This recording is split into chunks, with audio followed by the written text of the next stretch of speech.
ठंड में गर्मा गर्म सूप वाली। आने दो, आज तो इसको मैं इस घर में कदम नहीं रखने दूंगी। रात के 8 बज रहे हैं लेकिन इसको जरा भी ख्याल नहीं कि इतनी ठंड में समय से घर आ जाओ। सारा काम फैला पड़ा है और ये बाहर मटर गश्ती कर रही है। माँ, ये सब आपकी गलती है। आपने अपनी सौतेली बेटी को अपने सर पर चढ़ा रखा है। अगर आपने उसे पहले उसकी लिमिट बता दी होती ना, तो आज वो इस तरह आपके सर पर चढ़कर नाच नहीं रही होती। आप ढील दोगी तो वो तो फायदा उठाएगी। कोई बात नहीं, अगर मैंने इसे सर पर चढ़ाया है ना तो मैं ही इसे उतारूंगी। आज इसे आने दे, सारा भूत उतार दूंगी मैं इसका।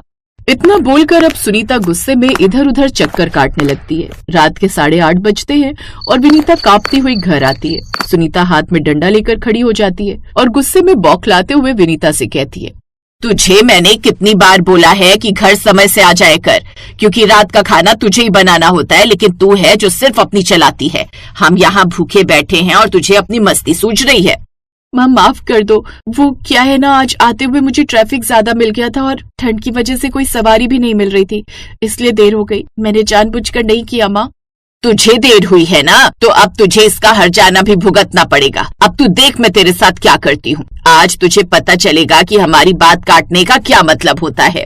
सुनीता विनीता को धक्का देकर रसोई की तरफ भेज देती है और विनीता रोते रोते खाना बनाने लगती है। खाना बनाते हुए विनीता रोते हुए खुद से कहती है, हे भगवान, ये तू मुझे कैसी जिंदगी दे रहा है। तूने पहले मुझसे मेरी माँ छीन ली और जब पापा मेरी खुशी के लिए मेरी दूसरी माँ लेकर आए तो मेरी दूसरी माँ भी ऐसी निकली जिसे सिर्फ पैसों से मतलब है। उन्होंने मुझे शुरू से मारा पीटा, यहाँ तक कि पढ़ने भी नहीं दिया, लेकिन मैंने कुछ नहीं कहा। लेकिन अब तो हद हो रही है। कभी कभी तो मन करता है मैं इस घर से भाग जाऊं, लेकिन भाग कर जाऊंगी कहाँ? अगर भाग भी गई तो दुनिया कहेगी कि लड़के के साथ भाग गई। भले ही पिता नहीं है, लेकिन मेरे पिता का नाम खराब हो जाएगा। हे भगवान, अब तू ही मुझे कोई रास्ता दिखा। विनीता खुद से ये बोल ही रही होती है कि तभी उसकी छोटी सौतेली बहन उसके पास आती है और उसे आंसू बहाते हुए देखकर कहती है, दीदी, अब आंसू बहाने से कुछ नहीं होगा, क्योंकि यही आपकी किस्मत है। वैसे आज भी आप सूप बेच कर आई हो, तो बताओ आज कितनी कमाई हुई? लाओ, जो पैसे मिले हैं वो माँ को दे दो, वरना आज रात डंडे और पड़ेंगे। फालतू के बहाने यहाँ मत बनाना। रागिनी, आज बहुत ज्यादा ठंड थी तो लोग बाहर ही नहीं निकले। सूप कम बिका है, माँ को समझा देना।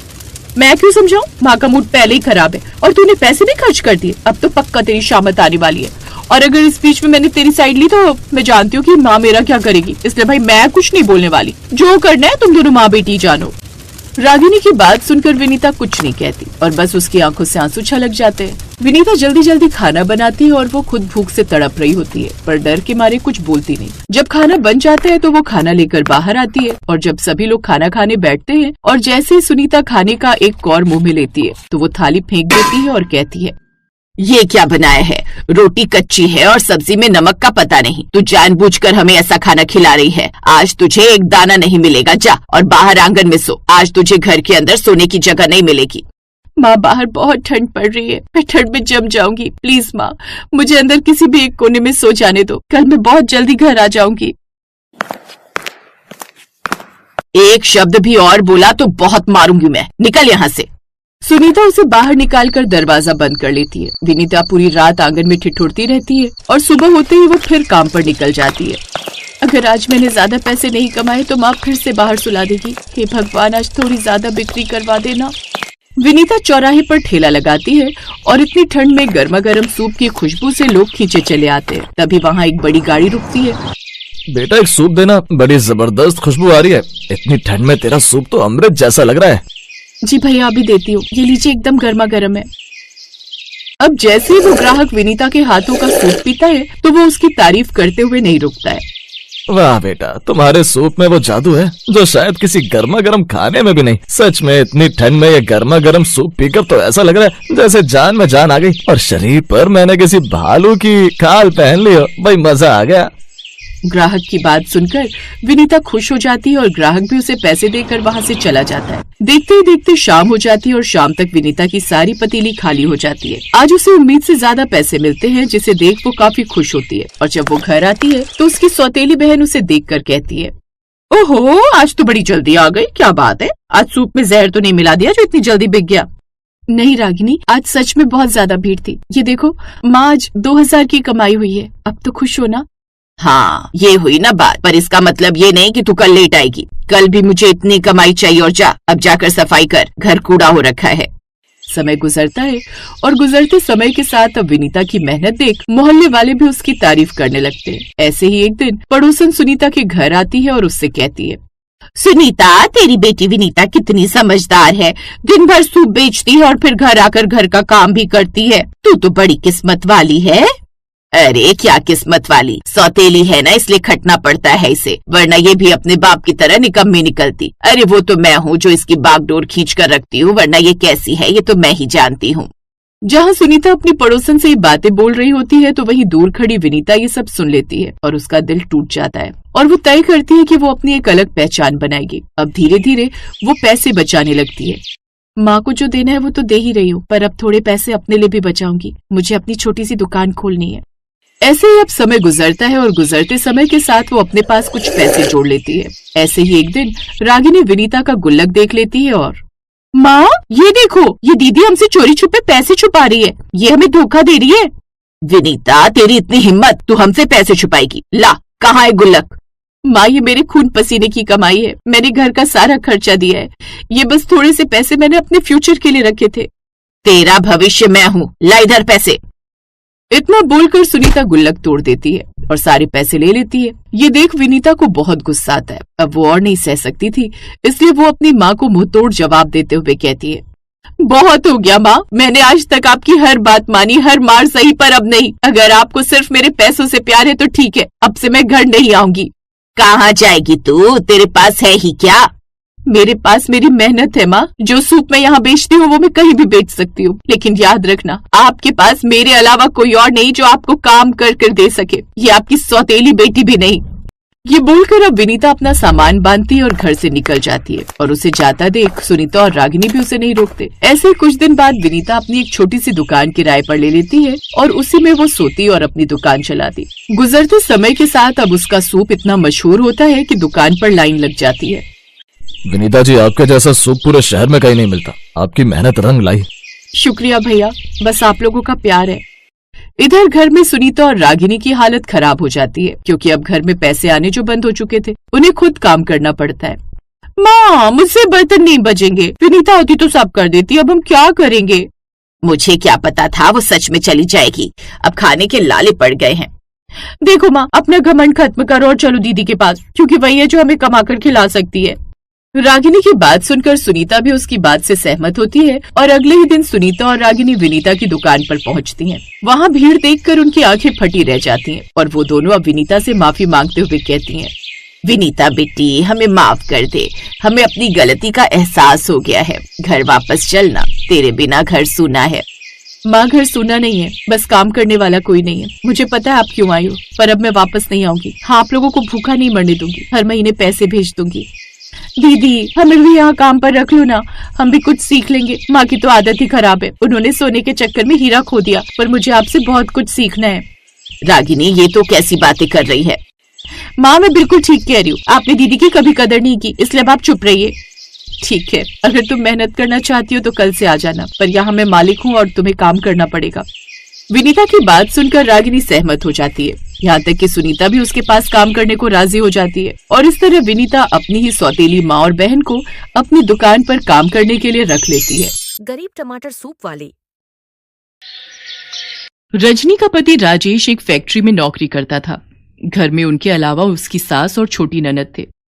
रजनी, मेरा रोटी का डिब्बा दे दो, मुझे आज फैक्ट्री जल्दी पहुंचना है। आज मालिक ने बड़ी नई मशीनें मंगवाई हैं, तो सबको जल्दी आने के लिए कहा है। राजेश बेटा, सुमन के लिए पंडित जी एक रिश्ता बता गए थे, मैं सोच रही हूँ बात कर लेते हैं। ठीक है माँ, इस सोमवार मेरी छुट्टी है, लड़के वालों को घर बुला लेंगे। क्यों रजनी, तुम बताओ। हाँ, ठीक रहेगा, मैं घर पर ही कुछ अच्छा खाने का बना लूंगी। ये बढ़िया बात है। अच्छा, मैं चलता हूँ। राजेश और रजनी दोनों में आपसी समझ बहुत थी, इसी कारण वो दोनों अपने परिवार को भले ही कम रुपयों में पर अच्छे से चला रहे थे।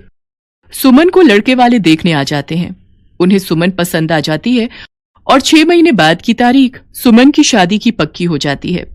रजनी, सुमन की शादी के लिए पैसे भी जोड़ने पड़ेंगे।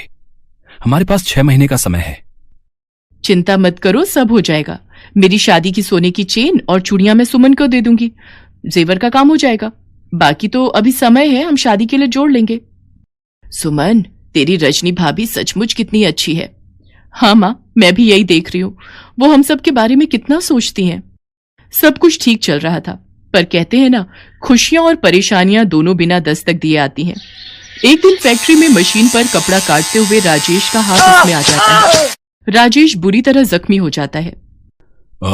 देखो रजनी, मैंने राजेश के हाथ के लिए अपनी तरफ से जो भी पैसे देने थे वो दे दिए हैं। बाकी इसका इलाज तुम खुद करवाओ। गलती ये मजदूर खुद करते हैं और भरना हम मालिकों को पड़ता है। पर मालिक, डॉक्टर अभी 2 लाख रुपए और मांग रहे हैं। अरे कितना दूं? 1 लाख रुपए तो मैंने लगा दिए। अब मेरे बस की बात नहीं है, अपने आप करो जैसे मर्जी। फैक्ट्री का मालिक बहुत ही बेईमान निकला। उसने सारी गलती राजेश पर डाल दी। रजनी के पास अपने जेवर बेचने के अलावा कोई चारा नहीं था। उसने अपनी पाई पाई राजेश के इलाज में लगा दी। 1 महीने बाद राजेश को हॉस्पिटल से छुट्टी मिली और वो घर आया, पर अभी भी राजेश का हाथ ठीक नहीं था और घर में कोई कमाने वाला भी नहीं था, इसलिए पैसों की परेशानी शुरू हो गई। उधर सुमन की शादी के दिन भी नजदीक आ रहे थे। सब कैसे होगा कुछ समझ नहीं आ रहा। सुमन की शादी को 4 महीने बाकी रह गए हैं। माँ जी, आप चिंता मत करो, जब तक मैं इस घर में हूं, इस घर पर कोई आंच नहीं आएगी। मैं काम करूंगी माँ जी। पर रजनी, तुम क्या काम करोगी? कोई ना कोई काम मैं ढूंढ लूंगी। कोशिश करने से सब काम हो जाते हैं। रजनी रोजाना ही काम की तलाश में घर से निकलती थी। एक दिन चलते चलते उसे प्यास लगी। उसने एक टमाटर सूप की दुकान देखी। रजनी ने वहां से पानी पिया। कुछ देर वो टमाटर सूप बनाने वाले को सूप बनाते हुए देखती रही। दुकानदार गर्म गर्म टमाटर सूप कटोरे में डालता, उसमें ब्रेड के टुकड़े डालता और क्रीम मिलाकर ग्राहकों को बेच रहा था। रजनी को यह काम बहुत ही आसान लगा। ग्राहकों की भीड़ भी सूप की दुकान पर लगी हुई थी। अगर मैं भी टमाटर सूप का ठेला अपने मोहल्ले के पास लगा लूं तो ये सूप बनाना तो बहुत ही आसान है। राजेश अभी कुछ समय और काम पर नहीं जा पाएंगे। मुझे कुछ तो करना ही होगा। आगे सुमन की शादी भी करनी है। सब बातें सोचती हुई रजनी घर आती है और राजेश से इस बारे में बात करती है। राजेश मान जाता है। रजनी के पास उसका मंगलसूत्र रखा था। पहले तो उसे देखकर रजनी की आंखों में आंसू आ जाते हैं, पर वो मजबूर थी। उसके पास पैसे नहीं थे, इसलिए वो एक सुनार को अपना मंगलसूत्र बेचकर 5,000 रुपए ले आती है।